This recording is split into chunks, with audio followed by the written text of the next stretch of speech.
All right, hopefully we have everybody we need. My name is Jeff McGinnis, and I'm the National Beverage Director for the WineStyles family of stores. Very excited to be bringing to you yet another one of our virtual winery spotlight programs. As many of you are aware, this is sort of a hybrid or an extension of our national winery spotlight program we've been doing for a number of years. That being in-store events where you come in, you sit down, taste, try the wines with each of our store owners, their employees, somebody from the winery usually is there, a distributor. Given that COVID has largely prevented us from doing that and sharing that same experience with you, we wanted to find a way to continue to provide this excellent education programming, as well as an excuse to, I guess, drink wine with some of our favorite people out there, that being you. A couple things I want to point out before we move forward with this. Even though we are not doing these live events in our stores, all of our stores are open for business. They've remained open for business largely because of the support that many of you have given us. So our stores are open for retail business as they have always been. But more importantly, most of our locations are open for on-premise in some form or fashion right now. We have continued to provide safe health practices, social distancing, extended cleaning enhancements in all of our locations. But you can, when you're comfortable, come sit down, have a glass of wine, a cheese plate, charcuterie plate, in each of our locations right now, and we would encourage you to do that as you feel comfortable. Hopefully sometime soon we will be back in our store doing these events, but one thing we've learned is that doing these virtually has some advantages and disadvantages. As we matriculate back into in-store events, we'll probably include some form or fashion of a hybrid where we have the ability for folks that do want to taste and try from home to connect with us live via Zoom while we're also tasting in our store. So look for that sometime soon as we move forward. I'm going to very quickly introduce our guests, one of which is not quite here yet. She's running late. And then more importantly, shut up and allow you guys to start drinking and trying some wine. I'm here. Oh, she's here. She showed up. There we go. Just in time. I delayed quite just enough. So welcome, Catherine Camera, to the tasting event. Catherine is with Broadbent Selections. You may recognize her.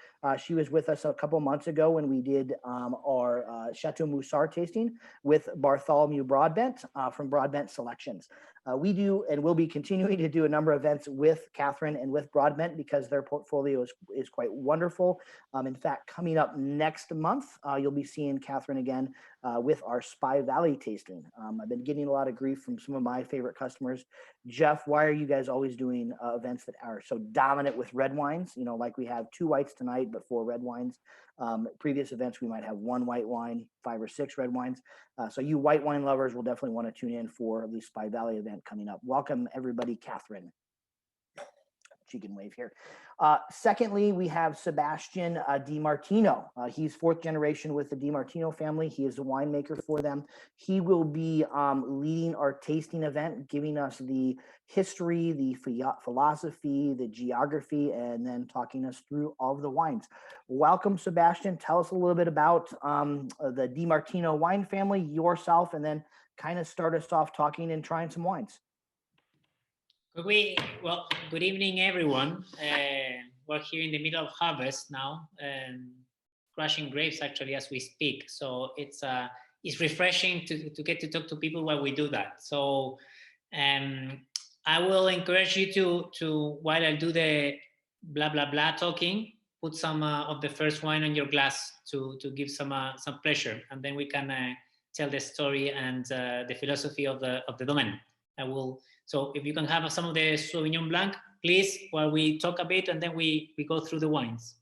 So in a nutshell, we are a family domain. So I'm the 4th generation. We are based here in Maipo Valley, which is not far from our main capital in Chile, in Santiago. This region where I live and where the main vineyard is planted, it's renowned for Bordeaux varietals. So today we're going to try one of the wines coming from our vineyard here. But our family, you know, it's we've been 4 generations established in 1934, and it's one of the few family domains that remain, you know, operating here in Chile, which is good in a way because we can still afford to produce the wines that we like drinking ourselves. and that's something that we always are very proud of. So in a nutshell, the wines we like to drink here are wines that are based on a sense of place. We like that the wines reflect where they come from. We like that the wines are harmonic. We like that there's balance in the wines. And we like that the wines are very beautiful to drink. So that's very important. So we want people to smile with our wines while traveling through a vineyard with all of the bottlings we do. That's something that is very, very, very important. So our history starts a long time ago, in 1934. But, I would say that during the last 20 years, we've been going through lots of transformations. So my family is originally from Italy, from Abruzzo. So I think that goes through the wines. So you'll find lots of acid in our wines that are very drinkable or food friendly. And during the transformation that we've been exploring during these 80 years of history, we've been exploring different vineyards. So today, despite the fact that I'm from Maipo and we're going to try one of the Maipo wines, we're going to sample 4 different vineyards. So we're going to travel all through the country with this tasting. Just to give you an idea, my country is very long. It's 4,200 kilometers, which in miles, I don't know exactly what it is, but it's like probably from New York to San Francisco or even longer, just to give you an idea. So we go through, we span different climates and different soils. So the first wines we're going to try today are all of them come from the coast. And why the coast? Because generally the coast in our country, it's cooler. It's a bit like California. So we have a very cold Humboldt current coming from the south, from the Antarctica, that comes up and cools down everything. So generally our let's say white wines come from the cooler area. So the first wine, very simple. I would like to explain each wine and then a bit of what they stand for through the tasting. I think make things more easier.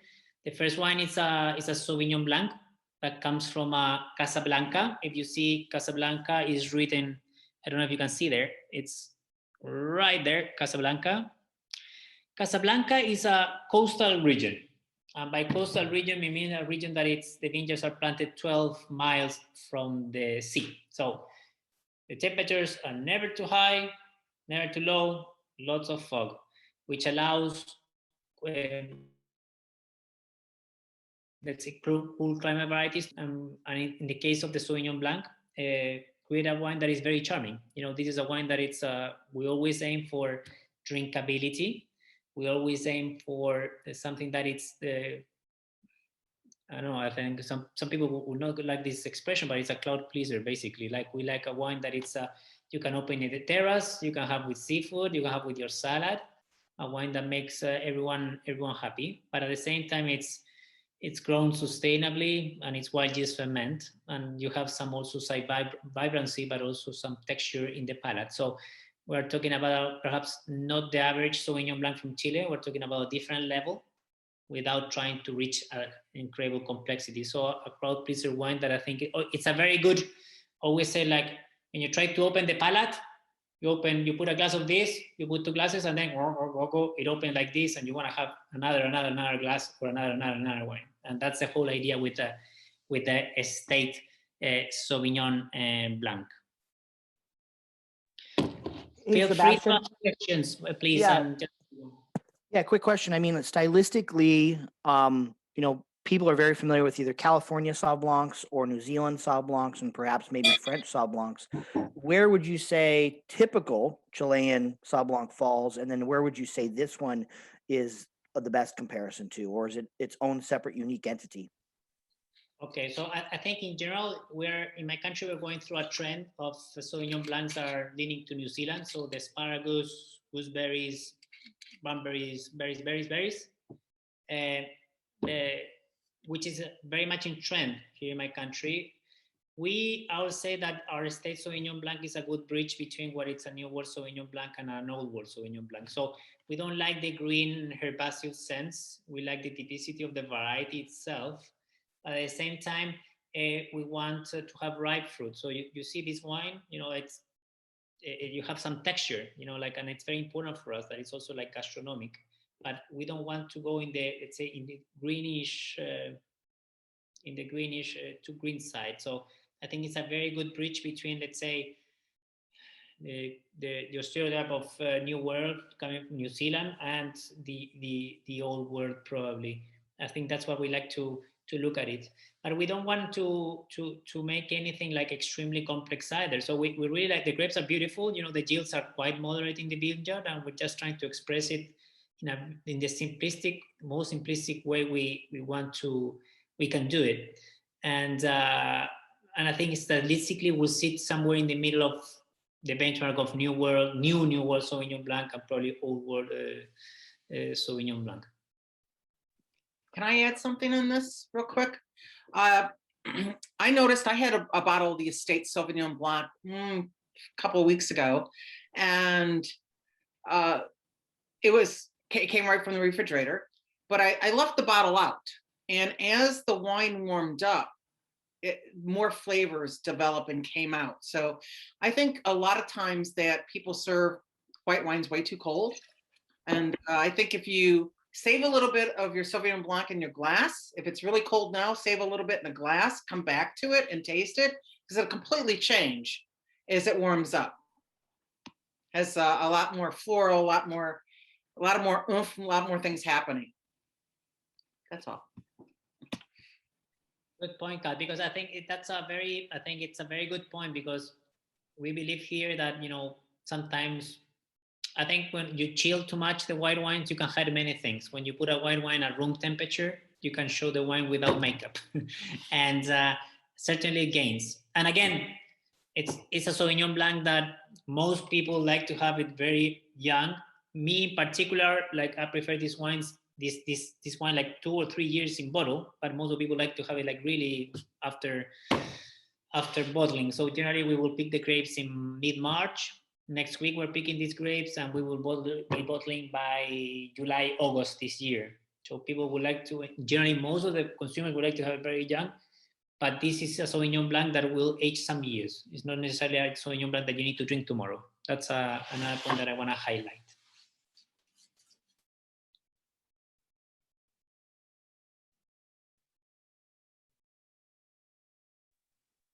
Perfect. One of the other questions I have, sort of in learning about Chilean wine history and their geography, is the importance of not only the AVA, but the subregion, like, so the coastal, the mid, and the mountain. The impact of that having on it, just not only that it's from Maipo or wherever it might be. How much of an impact does that play, and where do these fall within those different subregions? That's a very good point, because I was mentioning earlier, Chile is very long, but you need to put in your mind California. So in most of the country, you'll find a coast, a very cold sea, very good for seafood, incredible for seafood, incredible for surfing, kind of far from ideal for swimming because it's always cold. And then you go inland and you have a coastal range, then a valley, and then the Andes. So I think it makes it easier for people sometimes to think about more or less like California, the geomorphology of California. So as we go closer to the coast, as in the case of this wine and the 3 coming wines as well, you have a more moderate climate. The temperatures are never hot there. Here in Chile, when you go to the beach, it's very likely that you're gonna go like this. You take a sipper at one point, but then soon after, you're gonna feel the wind and you're gonna be like this. So as you plant closer to the sea, it becomes cooler. And we have this fog coming in as well. Same as what happened, like imagine like San Francisco, the area bay that comes the fog in. It's very similar what happens here. So certainly that coastal valley Andes has an impact on the wines. And in this case, we can see it reflected in a way that, and what's happening is, during the last few years, is that most of the, let's say, white varieties and pink that's something to bear in mind. So as we become more mature as a country, we're starting to explore different areas and understand much more about the territories where to grow the best grapes, and also climates and the best soils too. That's perfect. I have a map I can share. I'll share it real quick, and maybe you'll kind of give us both the region of where we're at in the specific geography, but also shows. See if I can do this here real quick.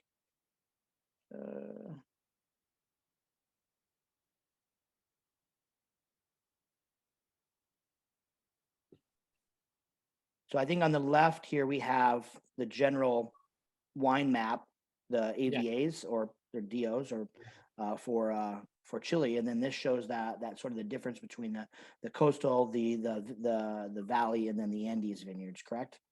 Yes, that's very much it. So just to give you an idea, when you see that picture with the profile, this vineyard will be planted in the costa, so towards the left.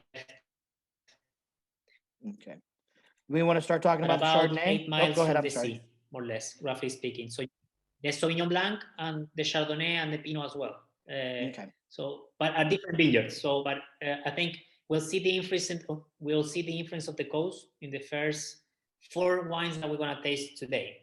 Although they're different vineyards, all of them are in the coast. So you should find more vibrancy in the fruit in all of those wines. Perfect. Speaking of the next wine, do we want to start talking about the Chardonnay? Yep. So the very important for us, it's this range called Legado. Legado means basically heritage or legacy. It's our best-selling range here in the Martino. And through Legado, we can express mature vineyards grown in what we believe are the best places to express what Chile can produce as renowned varieties. So the Chardonnay, same as the Pinot, both come from a vineyard that is towards the north, but also close to the sea. It's a place called Limarí. If you can see there in the label, very little there, Valle del Limarí, there where my finger is. So Limarí, it's an area that probably didn't have vines 25 years ago. So first vines were planted in the early 2000s. We were one of the pioneers there. We have a long term with a grower there. This is not our fruit, so we have a long term with our grower. And what makes this place really special? It's basically 2 things. One is that we have a coastal climate, so we can ripe and preserve acid on Chardonnay and Pinot. First thing. The second thing is that it's the only place that we have found clay and limestone soil. So you have clay, limestone, or limestone clay soil. So you have lots of limestone all over patches. So for these varieties, for the ones who are in love with Chardonnay and Pinot, well, most of you will know that in many of the greatest Pinots in the world, especially in Burgundy, are grown in limestone soil. So that was always very interesting for us. The climate is different. It's coastal, so nothing to do with the continental climate of Burgundy, but you have the moderation that it's provided from the sea. So we have that factor, the coastal factor, that is very important, and you have the soil factor, which allow us to produce wines that are more refined than your let's say more benchmark Chilean or New World Chardonnay. So in this case, the Chardonnay, it's always characterized by a nice salinity. If you taste it, you have a saline effect in the back.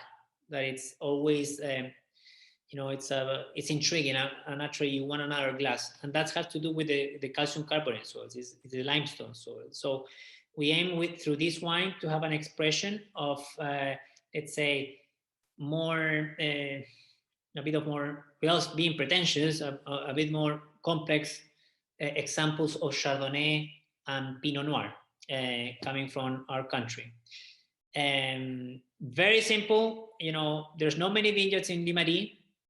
Probably some of the most renowned Chardonnays come from this area, and Pinots as well. And not many make it outside Chile because the area is very small. you're close to the desert here because you're in the north. Although you're in the coast, you're in the north, so rainfall is very low, so we need to irrigate. And when it comes to the winemaking, it's very traditional. So the Chardonnay, we basically have the whole clusters, we press, and then we'll decant the wine in a tank, and then we'll move it to old neutral barrels. We don't use new barrels in the Martino, which is very important. So we use neutral barrels. What we call neutral barrels are 14-year-old barrels in average, or botti or large oak cask, and amphoras as well. But in this case, it's a wine that is fermented in these neutral barrels and aged in these barrels, generally for about 14 months. The malo, we allow to happen. Naturally, in general, in average, every year is 50%, some years is 30, some years is 30, 40, some years is, so it moves, but it ranges always between the 50s.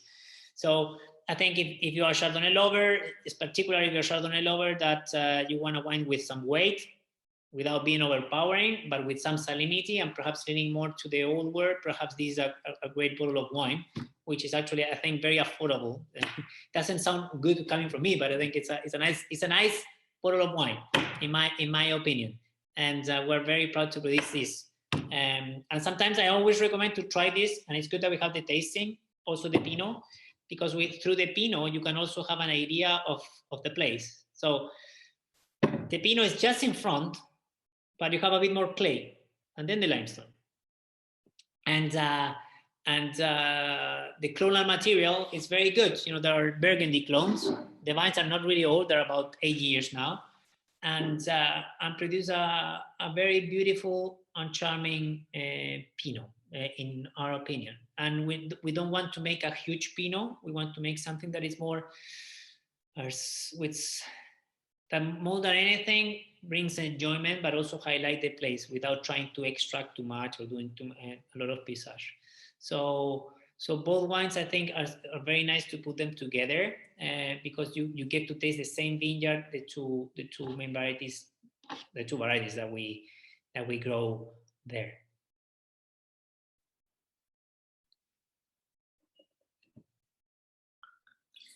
As always, if you have questions, folks, go ahead and please post those in the chat. I'm going to share a little photo I pulled off of Broadbent. I think this might be one of your vineyards for this winery, but you can kind of speak to the soil composition. I think that's always an interesting thing to look at. Is people say, oh, it's agriculture, it must be very fertile soil, but that's sort of counterintuitive. Once you get far into the wine, very far into understanding wine, it's sort of the exact opposite. See if I can do this again here. Share.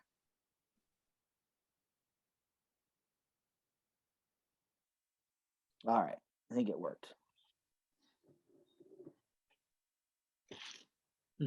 So is this the soil type that you're talking about, or is this a different No, that's exactly the place. So that's in that picture you can see that there's fog, which is very common there because you're close to the sea. So not too much sunlight, which is good for these varieties.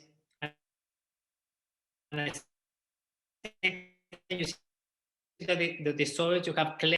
So you have a topsoil of clay, and then you have limestone, which is what makes at the very end what makes the wine, defines the wine in our opinion. The climate and the soil define the wine in this case. So for understanding what we do, the soils are very important, same as the climate. We try to really work hard in the vineyard to highlight our work there through the wines.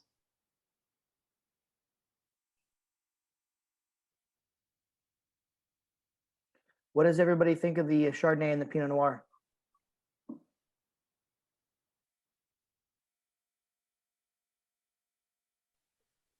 Everybody's quiet, or I should say everybody's sober, one or the other. Brian, my brother, with the emphasis that me like. Which one do we like? All the above, knowing him for sure. That's good. We're again kind of drawing on the conversation that we had about the Sauv Blanc. Kind of pivot into maybe speak to Chardonnay, Chilean Chardonnay versus typical Chardonnay areas, as well as the Pinot Noir. I mean, we've had. I think our customers have been partly spoiled because we've always embrace Chilean wine. We think it's an underappreciated, undervalued, not undervalued. I mean, it over delivers in the price for a lot of the comparison wines. But sometimes they have their own distinct flavor profiles for different varietals. You know, obviously Sauvignon from Chile can be anything, but a lot of times it's very green, very grassy, overly grassy sometimes. And Chardonnay sometimes ends up that way. And even Pinot Noir, sometimes you get a little bit of that greenness in there, which this one I remember tasting has none of that, or it has very little of it. Yeah, it's I think in the case of the Pinot has to do with the clonal material that is very good. So these are Burgundy clones from Gevrey Chambertin that are very good, lower yields. And despite the fact that they're, you know, there's probably like 40% whole bunch there in average in Trocto, but you don't have the graciousness that we. So that's very important in our opinion to reflect the place. So yeah, so I think we like to talk about the typicity of Limari when we talk about our wines. Sometimes it's very difficult to make kind of for us because we're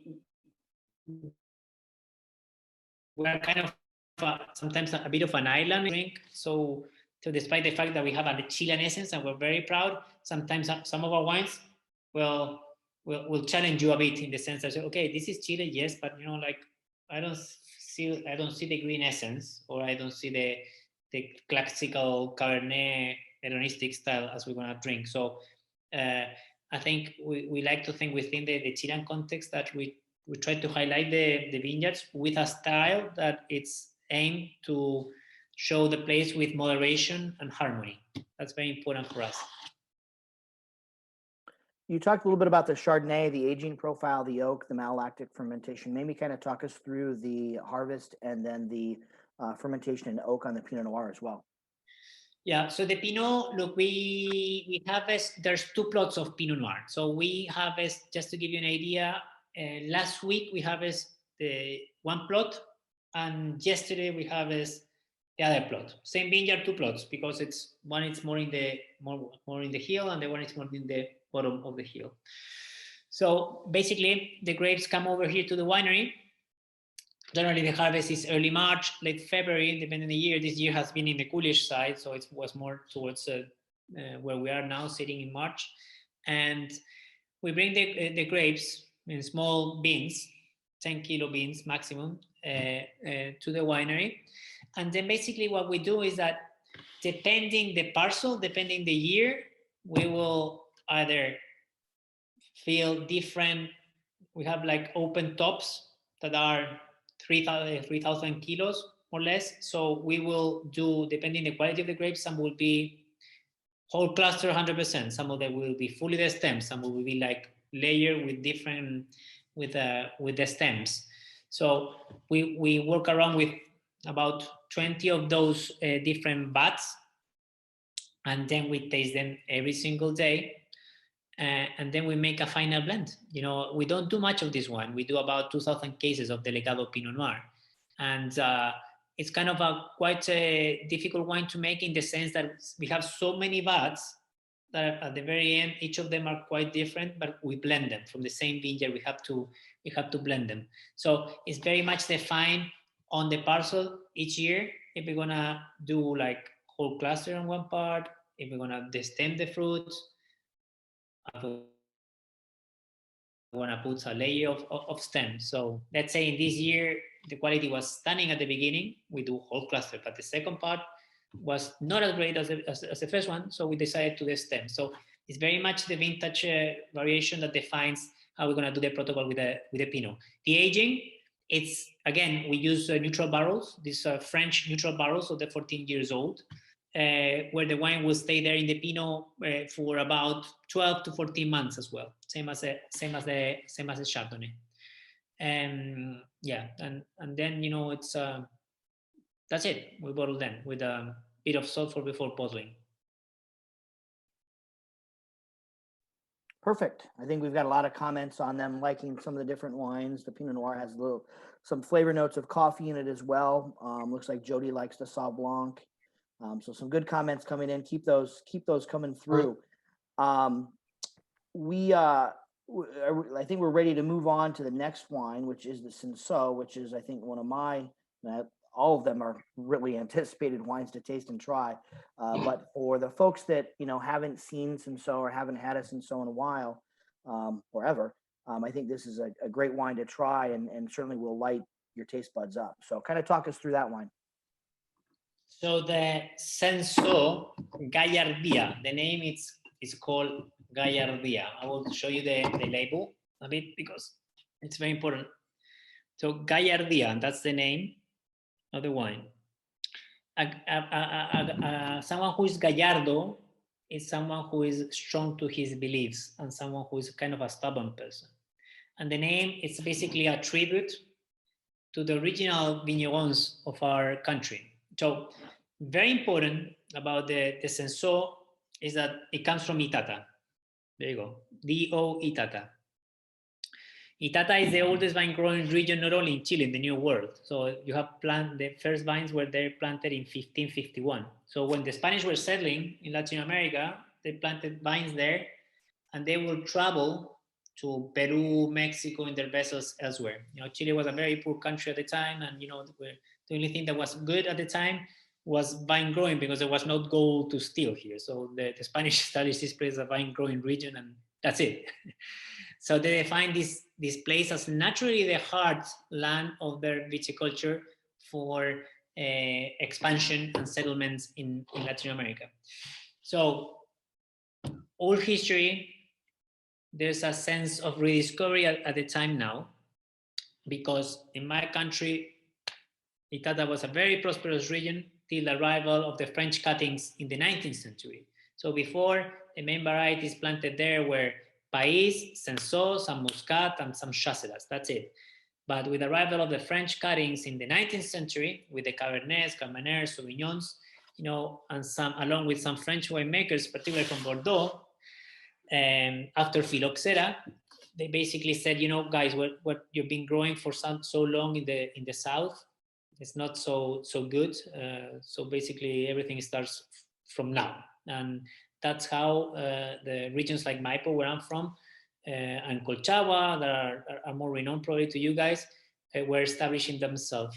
But the oldest vine growing region in my country is Itata. So very important is that, because that's has a heritage importance that it's, I think there are many growers right now that we're trying to push the history of Itata, and the idea of these vines that were very prosperous 450 years ago and were almost replaced by pine trees.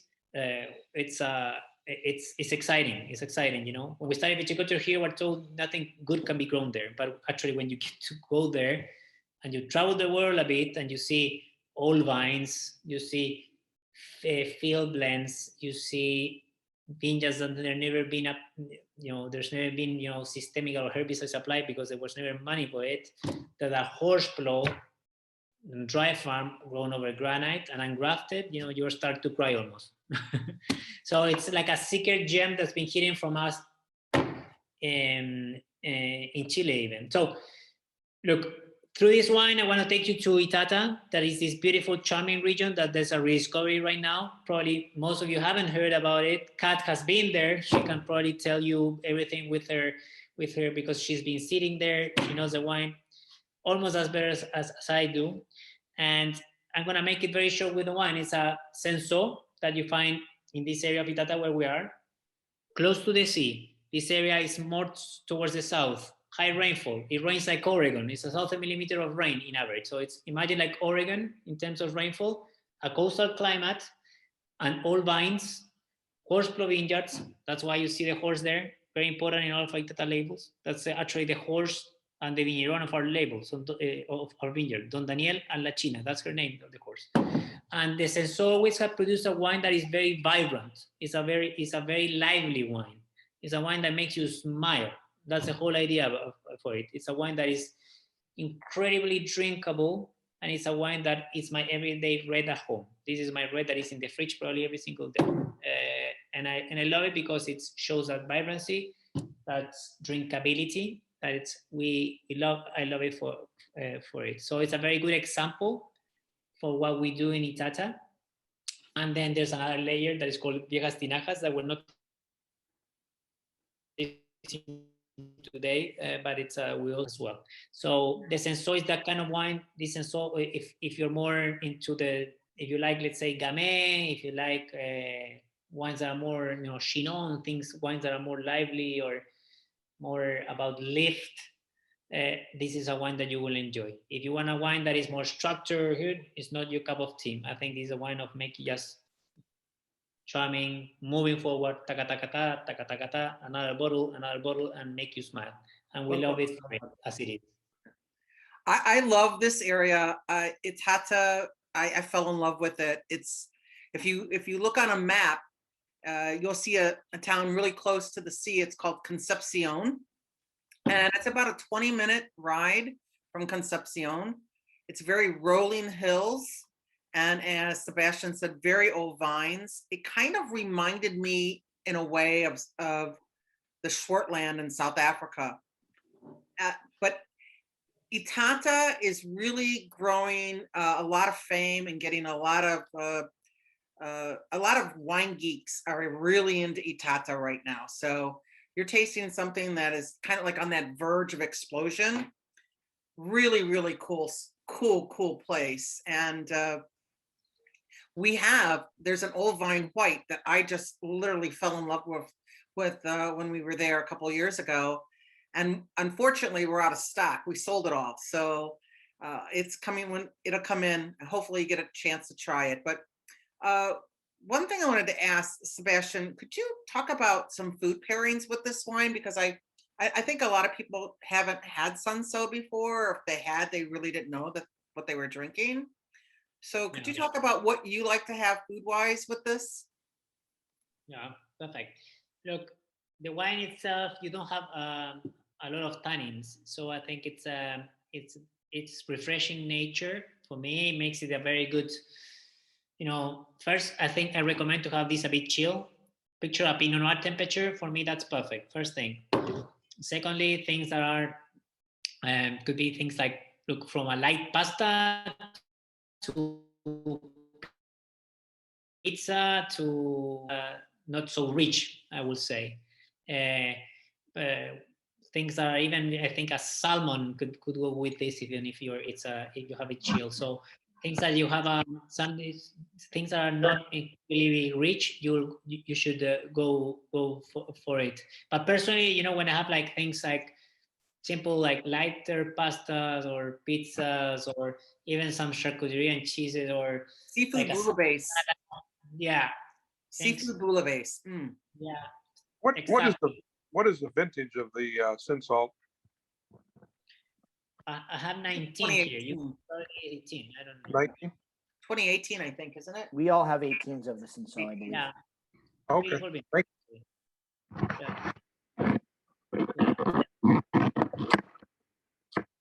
Yeah. The other thing that I noticed is, one of the things that always jumps out at me is old world versus new world. One of the biggest things is obviously the alcohol level. And most of your wines seem to be old world in style, but yet they're so expressive in their fruit, and so they can almost fool the palate. Is that because the added acidity? Is it because of the weather, temperature, the climate, or how do you balance those so well by maintaining a sort of an old world level of alcohol? I think it has to do with the vineyards we farm. So we don't grow, let's say, any of our vineyards is grown in a torrid or super hot area. So that's the first thing. So climate helps. Then it has to do a lot with the house style as well. We perhaps we are more into we like the wines, to drink wines, not only our wines, like most of the time we drink other wines, not only ours, of course, because I think when you start only drinking your wines, you're intellectually dead. But all of the wines we enjoy drinking in our family and the team are wines that are more lean towards moderate alcohol. So has to do with viticulture, has to do with the climate, and has to do with the house style as well. So we don't probably this vineyard you can ripe it till 13.5, but we prefer at 12.5 and 13 because we believe that the expression and to encapsulate that fresh and crunchy fruit, I think it's at 12.5 or 13. That's what we believe. So we want to make it that way. And it's also nearby the sea in the south. So it's, even if you try, you're not gonna get much further with it. So that's very important. Like the house style is always in the Martino leans towards moderate alcohol, and the vineyards we farm allow us to do that, and the viticulture we practice allow us to do that. Yeah. Perfect. I think we might be ready to go back into the cab. Perfect. Let me close it. While Sebastian's opening up the cab, real quick, I just wanted to say a couple of things that, De Martino Winery, when Wine Spectator and other wine magazines would write about Chile, the only winery for years that they would write about was De Martino. So their winemaker, Mario, is just very, very well known around the world. He goes on vacation, he goes to other wineries and checks them out. And I'll tell you a real quick story before we get into the Cabernet. I was not a big fan of Chilean wines. Never liked them, didn't care for them. They just weren't in my wheelhouse. And then I did like Argentina. So when I went on this trip, I thought, in my head, I'm gonna love Argentina, Chile, I visited both places. I went to wineries. I fell in love with Chile. I fell in love with De Martino wines. I can't remember what the difference in mileage is, but they have so many different vineyards up and down Chile. It's like 800-mile difference, Sebastian. Am I wrong? Something like that. They're close to it.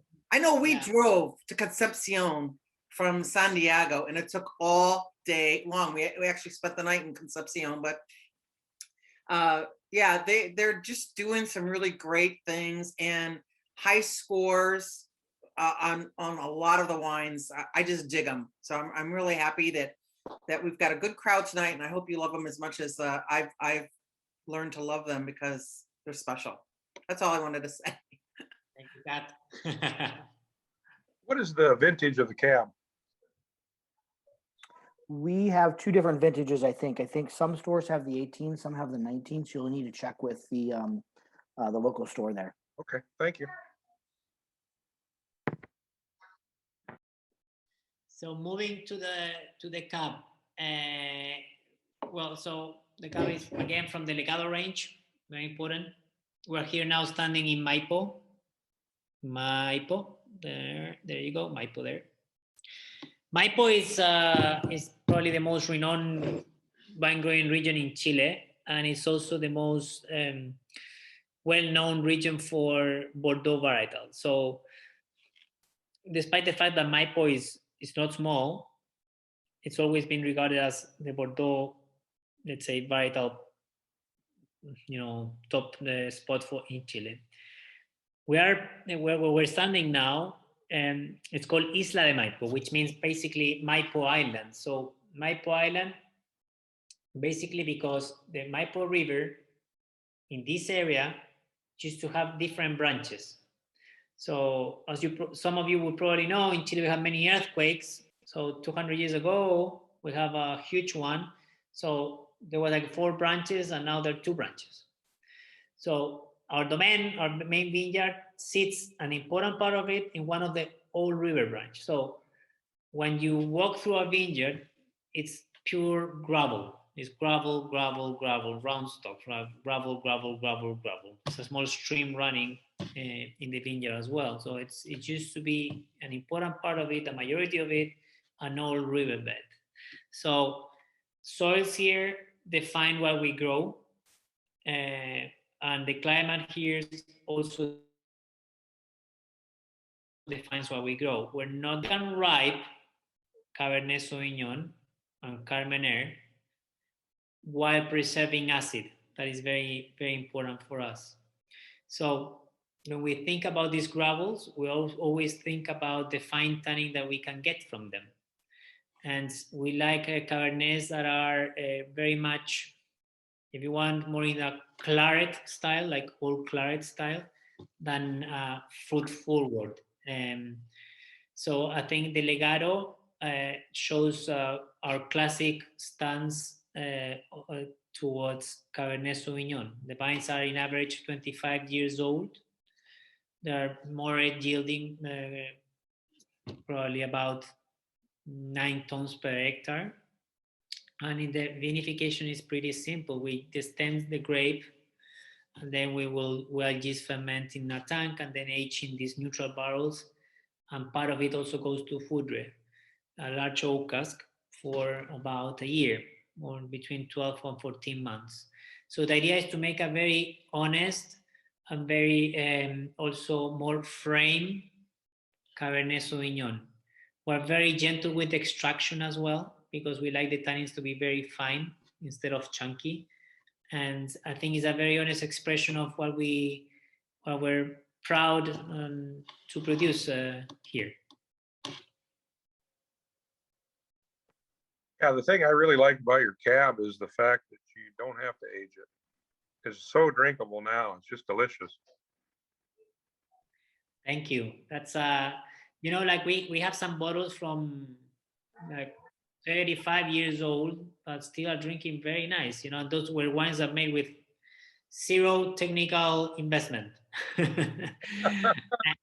Zero, like zero. And I think what you say is very important for us. Is about the drinkability, more the claret style, the old claret style that we love here. We are. It's not really that hot, so it's not a place that you're gonna get this hedonistic fruit.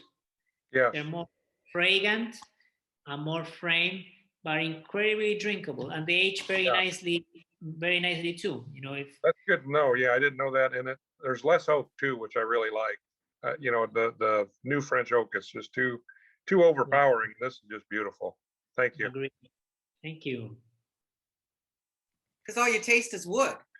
That's the same thing if you over oak a Chardonnay, you're not getting the flavors of the fruit. Exactly. The barrel has imparted too much flavor. Right. So you might as well just chew on a toothpick. Right. No, that's very well put, because that's the problem I have with a lot of Chardonnays. They're just too woody. Too big, right. It is, and it's just beautiful wine you've got here. Thank you. And this is just the Legato cab, which is an introductory cab. Just wait. There's some single vineyard cabs there's a single vineyard cab that's fantastic. Sebastian, real quick, third generation, correct? Your grandparents started the winery? Fourth. Okay. Yeah, so basically it started with my great uncle father, who arrived here after the First War in the small town of Abruzzo, that is from Rome to the Apennines there. It's a small little town. He went and scouted the world and landed in Valparaiso, which is a major port here, was one of the major ports in the Pacific. So he landed here and went in and got to Isla de Maipo, and he settled here. And he spent about 15 years by himself establishing the place, because he never got married. And then my grandfather, after servicing in the Second World, joined him. But then he got cancer, came back, my great-grandfather, to spend his last days in Abruzzo, in the town where he originally was born. And so my grandfather came over, and since then the family is here. Although we have family in Italy, uncles, and I have aunties living there and some friends living there. We go once a year in general, not now, of course, but to visit family, and also to taste some wines from different vine growing regions. It's very important for us. So I think basically after my grandparents, the family has been established here, but I still have, let's say, an auntie living in Italy, and our family members, cousins living in Italy as well. So we always have had a strong link with Italy, and I think has to do also with understanding we have with wine. Like we all grow in our gardens, veggies, and we all think, well, the first thing here in my family, we all think we cook. That's the first thing. We all think we cook, so we like wines that go with our food, and I think that's that's also an answer for your question about the alcohol. And we believe that sometimes when you have too much alcohol, it's hard to enjoy food. It's you have a glass of something and then you need a glass of water. And we like to cook and to enjoy food. So that's why we believe moderate alcohol and nice acid is very important. And that's something that we strive in our wines. So the generations have each of them build something, add something to the business. I think it took us about 80 years to define the house style, because if you try the wines from my grandparents, they were very charming. They were like 12.5 alcohol, aged in large oak cask, made with zero money because there was no money at the time. Everything was picked, in March we pick everything because rain is gonna arrive and ciao, you don't think, you just do. And then my parent generation were very good at establishing the business. They also turned the vineyard into organics. But I think we also changed a bit the house style into something that was a bit more into late ripening, a bit more extracting, a bit more, the alcohol were in the 14s. So there was an evolution from 12.5 to 14 alcohol, from Botti to new barrique. And I think in the last 10 years, we understood actually that, our house style sits somewhere in the middle of those two. That's something that we learned from experience, and we're happy where we are now. So actually we sit together with my grandfather, who's 96 years old, who is, he's in his last days, sadly, but he's lived a great life. So so it's not that sadly, but it's his last days, and we still meet once a week and just talk about life with my uncles and my parents and my brother, and just go through life and see the different styles of wines. And we just tease each other a lot, but we sit together and enjoy a glass of wine. And that's one of the most beautiful things that you can do at the end. Like we all do all of this, and the end we're all doing the same, with the same idea, and we all get to enjoy what we're doing now. So we're very happy and in the place that we are. Well, the wines thus far have been spectacular. I'm afraid to see how spectacular this last wine is going to be. So maybe talk us through the last wine, and then I know I know Catherine mentioned a few of the other wines that we don't have, and I know there's other wines in your portfolio. So definitely would like to maybe touch a little bit on those, recognizing some of them might be things that we can get, some things maybe we can't get, but I think it's also nice to touch on the full realm of what you guys do. I'll always give WineStyles whatever they want if we have it in stock. That's the answer that I love. I know you would like that.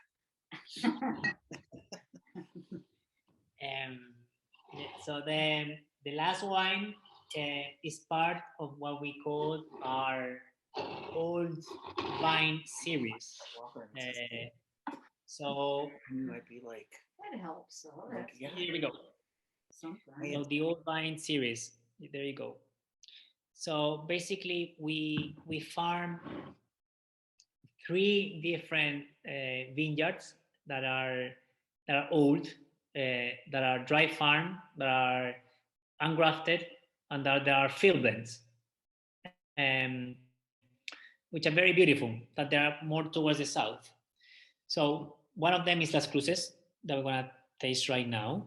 Another one that we were tasting today with our Brits distributor importer there, it's Las Olvidadas that I have here from a tasting today as well. And it's another old vine field blend. So we have 3 very exciting field blends that are very small productions because they're old vines, and that tell the story of the place. We believe that as these vineyards are very small and all of them are field blends, we believe that the blends of these varieties are more important than the components. So we always talk about Las Cruces, which is a vineyard. Las Cruces is a name of a small little vineyard that is only 2.8 hectares. And it's a field blend of Malbec and Carmenère, planted in 1957. We harvest everything everything together, and we co-ferment. Actually, we're picking the grapes tomorrow. So it's a wine that it's we love it for what it is, and we produce about, in a good year, 5,000 bottles. So it's very small in quantity as well. So in essence, Las Cruces is a field blend of Malbec and Carmener. You walk the vineyard and you see Malbec, Malbec, Carmener, Malbec, Carmener. I don't know what the hell that is. Malbec, Carmener, Malbec, Carmener. I don't know what the hell that is. Malbec, Carmener. Everything is old. And we just prune everything the same. We just manage everything the same. And we harvest everything the same day because it's a small vineyard. And create this wine that, in my view, is a wine that you have a nice density in the palate. Lots of density, because these old wines have very low yields. Very low yields. By low, I mean like half a kilo. So it's very low.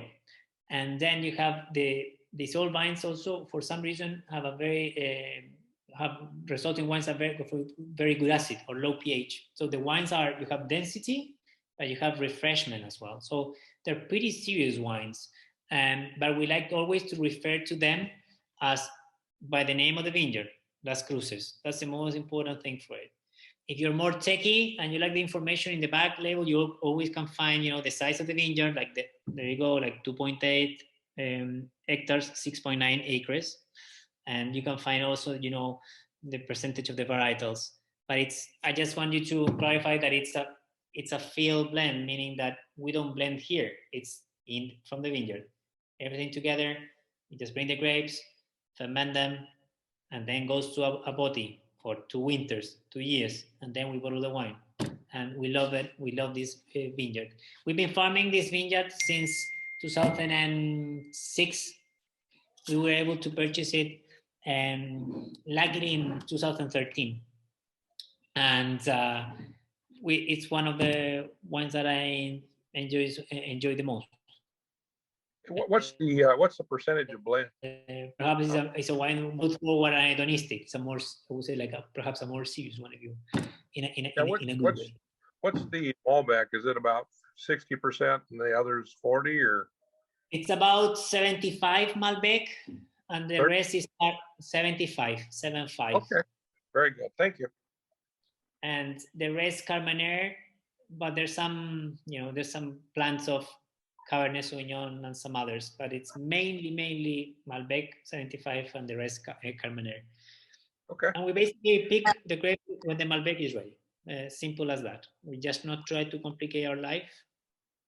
10 years ago or 12 years ago, we were making our life harder. We were picking the grapes of the Malbec, picking the grapes of the Carmener, vinifying differently, then blending all together. The wine was never as beautiful as when actually we did everything together. It took us some time to understand that the vineyard is one thing, understanding the components all together as it is, rather than we were trying to separate too much. Yeah, very good. Thank you. Thank you. So again, in this range, you also find Las Olvidadas, which is a field blend of a really old vine, País and San Francisco from Itata, probably 200-year-old vines, so super old. Kat has been there, so she can tell you about those vines. And we also have an old vine Carignan that is called Vino in this old vine parcel. So always as we go up in the portfolio, you'll find small little vineyards. So Delegados are, let's say, our flagship range, what relates to varieties that we're more familiar with. But on top of them come the single vineyards, which is the best parcel of the same vineyard. Let's say there's a single vineyard Cabernet Sauvignon that is called La Cancha. There's a single vineyard Carmener that is called Alto de Piedras. There's a single vineyard Chardonnay that is called Tres Volcanes, and so forth. And then we have the Old Vine series that are very exciting bottlings. And the Itata wine. So look, our holdings, 60% of what we produce is from Maipo. 10% of what we produce is Itata. An important part is Casablanca with the Sauvignon Blanc and a bit of the Pinot and Chardonnay from Limery and this old vineyard. So we own 80% of what we produce, and it's very good. And we farm it the way we want it. That it's very important for us as well. So to understand our project, there's always small bottlings that are all of them are encompassed in the fine wine program that probably Kat can send you. That it's the small, most exciting bottlings that we we produce. But those are wines that are always in 3,000 bottles, 10,000 bottles maximum. We're very excited of. But she said she's going to send us whatever we want, is what I heard. Yeah, I think you should take her word. Julie's got it recorded. I didn't even have to say make sure it's recorded. It's already recorded. So, which is great. Thais is on its way. Have I ever lied to you or let you guys down? No, absolutely not. I mean, that's the crazy thing. I mean, there's some crazy stories about stuff that you've sent either me or Brian. So, anyway, that we'll get into that later. So, these are, I'll tell you what, these are amazing wines. I mean, the story of your family, the story of the wines, the philosophy, I think is quite amazing. Many people have been exposed to Chile wines of different ranges and different prices, but to have this approach towards Chilean wines is quite something spectacular. And so, as always, I always forget. Usually Brian texts me about now and says, hey, you should probably remind people that we have these wines. They're for sale. If you like them, please hit us up, come into the store. Most people still have their Google Forms active. You can go on those and place your order and we'll get the wines available for you. If you find things in their portfolio that we don't have, I would encourage you to reach out to us and, we can always ask Catherine and if it's something we can get. So I definitely appreciate this. Thanks everybody for tuning in. Sebastian, thank you for sharing your story, your passion, your wines with us. Catherine, thanks as always for suggesting yet another knockout winery and looking forward to another one coming up next month. Let me look real quick. I think it's the 21st of April. Yeah, April 21st. April 21st is our event coming up with Spy Valley. We will have the winemaker as well from Spy Valley, learning about the wonderful wines of New Zealand and Spy Valley Vineyard. So thank you, everybody. Appreciate it. Hopefully we see you in our stores very soon. Like I said, we are open for retail, but most importantly, we're also open for you guys to come sit down, have a glass of wine, and we'll talk your ear off because and can I say that? Oh, absolutely. Hop in there. Thank you all for joining us tonight. And thanks, Sebastian. I want to say one thing to Sebastian is congratulations. They just had their second baby. So I'm sure he's running on fumes. He has a new baby, a newborn, and doing harvest at the same time. Not a lot of sleep there. So thank you very much, Sebastian. And as always, thanks to Julie and to Brian and all the WineStyles family. So thank you guys for joining us tonight. We really appreciate that. Thanks, guys. Have a wonderful evening. Thank you. Take care. Bye-bye.